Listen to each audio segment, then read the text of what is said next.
તો હિંમતનગરના MLA civil હોસ્પિટલની આકસ્મિક મુલાકાતે છે। ચાંદીપુરા વાયરસની સારવાર લઈ રહેલા બાળકોની તેમણે મુલાકાત લીધી।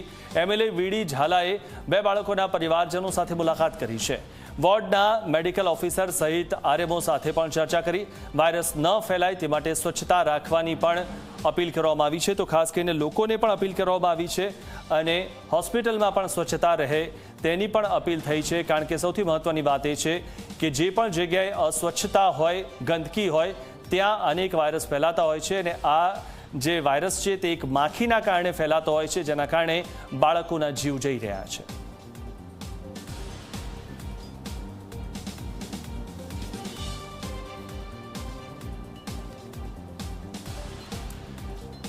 તો વોર્ડના મેડિકલ ઓફિસર સહિત આરએમઓ સાથે એમએલએ ચર્ચા કરી હતી અને જે બાળકોને હાલમાં હોસ્પિટલમાં રાખવામાં આવ્યા છે, ચાંદીપુરા વાયરસના કારણે જે પ્રભાવિત થયા છે જે બાળકો, તેમની પણ મુલાકાત લીધી હતી।